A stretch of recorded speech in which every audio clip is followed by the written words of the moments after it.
Hello guys, welcome back to our YouTube channel. तर finally Mathura वृंदावनला जाण्याचा आपला योग आला होता। असं म्हणतात ना, जोपर्यंत देव आपल्याला बोलवत नाही ना तोपर्यंत आपला पण योग येत नाही।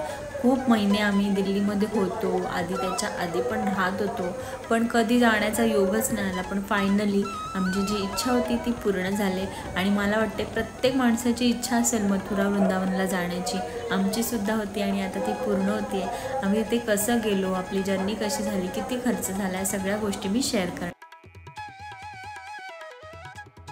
तर सकाळी 6 वाजता दिल्लीमधून आपला प्रवास सुरू झाला होता। त्यानंतर अर्धा तासांनी बोटॅनिकल गार्डनवरून आपण लोकल बस पकडून मथुरा वृंदावनला जाण्याचा प्रवास सुरू केला होता। 260 रुपीज पर पर्सन आम्हाला चार्ज बसला। जर तुम्ही AC, नॉन AC, वोल्वो अशा बसने जायचं असेल तर त्यासुद्धा बस तिथे अवेलेबल असतात। तुम्ही ऑनलाईन बुकिंग करून सुद्धा जाऊ शकता। पण बाकीच्या बस ज्या स्पीडमध्ये आणि ज्या टाईममध्ये पोहोचवतात त्याच टायमिंगमध्ये आम्हाला त्यांनी मथुरा वृंदावनला पोहोचवलं होतं। आता दिल्ली आम्हाला आमच्या बसने मथुरा बायपासला सोडलंय। आम्ही आग्रा गाडीने आलो होतो आणि त्यांनी आम्हाला बायपासला सोडले आणि आम्ही आता अशा रिक्षाने जाऊ। तर आम्ही आता हायवेवर उतरलो।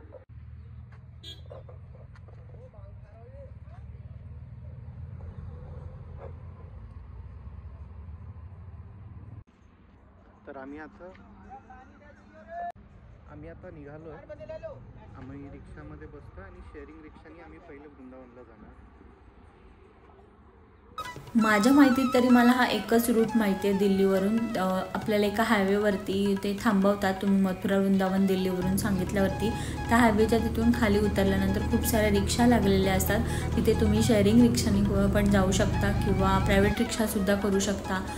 पैसे म्हणाल तर जर शेअरिंग रिक्षा केली तर 50 to 80 रुपीज पर पर्सन लागतात आणि प्रायव्हेट रिक्षा केली तर 300 रुपीज पर पर्सन लागतात। तुम्हाला सगळ्यांनाच माहिती असेल की सगळ्यात आधी सगळ्यात पहिल्या मंदिराचं जे दर्शन घेतात ते आहे वृंदावनचं बाके बिहारी मंदिर, कारण तिथे राधाकृष्णांची एकीकृत मूर्ती आहे।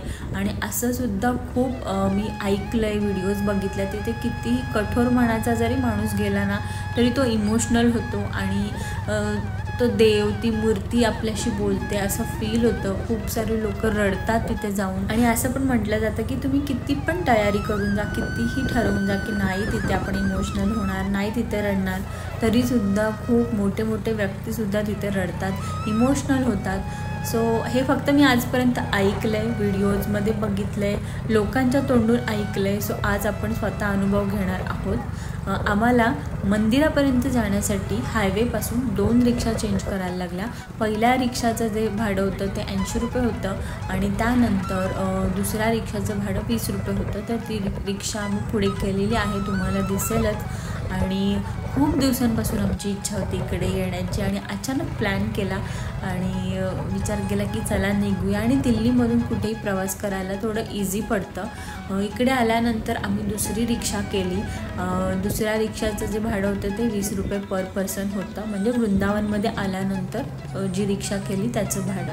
आणि इकडे खूप सारे माकडं असतात, त्याच्यामुळे जपून तुम्ही तुमचा गॉगल, तुमची पर्स, तुमचा मोबाईल या सगळ्या गोष्टी बॅगमध्ये कंपल्सरी ठेवा, कारण खूप माकडं तिथे असतात आणि काय कधी घेऊन जातील सांगू शकत नाही। आमचा पण गॉगल ते घेऊन गेले होते, पण त्यांना आम्ही फ्रूट्स दिले तर त्यांनी आमचा गॉगल परत दिला। सो तेवढी एक काळजी घ्या तुम्ही। आणि अजून एक महत्त्वाची गोष्ट, जेव्हा तुम्ही वृंदावनमध्ये पोहोचताना तिथे तुम्हाला खूप सारे अशी लोक भेटतील की 500 रुपीज देऊन तुम्हाला आतमध्ये दर्शन मिळेल, लवकर दर्शन मिळेल, मूर्तीचं दर्शन घेता येईल, असं हात लावता येईल, अशा खूप साऱ्या गोष्टी तुम्हाला सांगतील। पण असं तिथे काहीच होत नाही। आणि कितीही वृंदावनमध्ये गर्दी असू दे, म्हणजे किती प्रचंड गर्दी असू दे, प्रत्येकाला दर्शन मिळतंच, कारण तिथे जो स्पेस आहे तो पूर्ण ओपन आहे। तुम्हाला आता पुढे व्हिडिओमध्ये कळेलच। आणि इथे एक वेगळीच वाईब आहे, म्हणजे तुम्हाला असं फील होतं की तुम्ही खरंच श्रीकृष्णाच्या नगरीत आलात आणि प्रत्येक गोष्टीमध्ये आपण ते बघतो, कारण तिथे गेल्यानंतर आपला प्रत्येक व्यक्तीकडे बघण्याचा, प्रत्येक गोष्टीकडे बघण्याचा दृष्टिकोनच चेंज होऊन जातो। आणि तसंच काही आमच्यासोबत झालं। तर वृंदावनमध्ये पोचल्यानंतर तुम्ही तिथे बिलकुल असे काय पैसे भरून दर्शन घ्यायला जाऊ नका। मी तर तुम्हाला हे सजेस्ट करेन, कारण नॉर्मल दर्शनसुद्धा होतं, मग ती कितीही गर्दी असू दे। तिथे तिथे गेल्यानंतर आम्ही सुद्धा छान राधे राधे राधे कृष्णचा टिक्का लावून घेतला.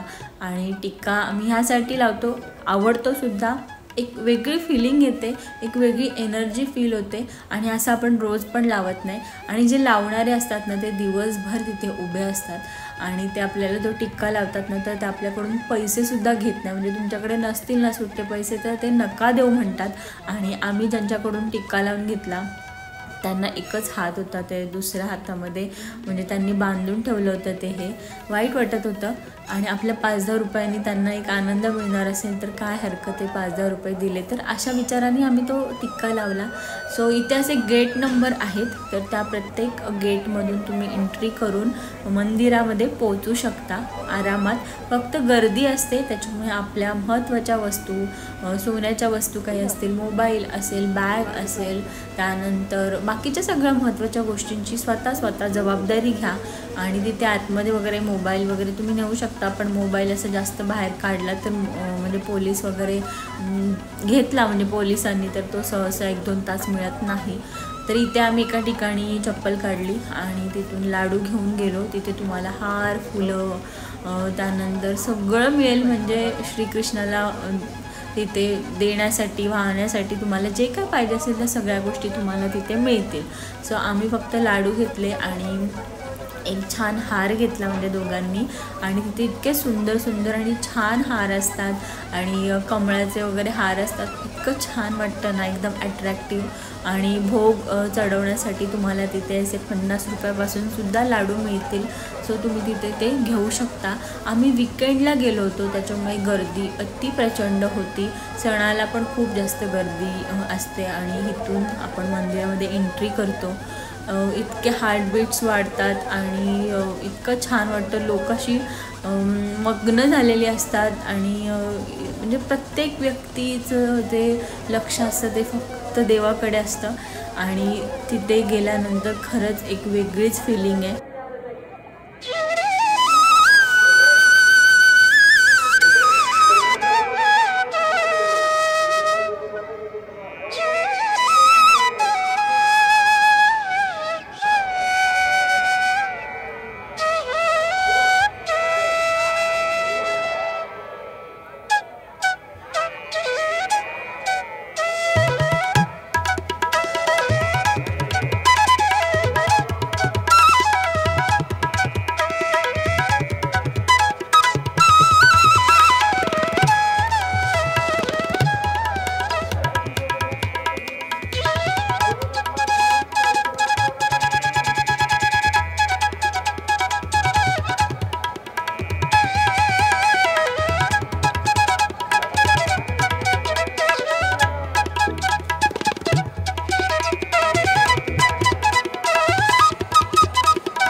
दर्शन घेऊन झाल्यानंतर म्हणजे काही शब्दच नव्हते, इतका इमोशनल व्हायला झालं होतं.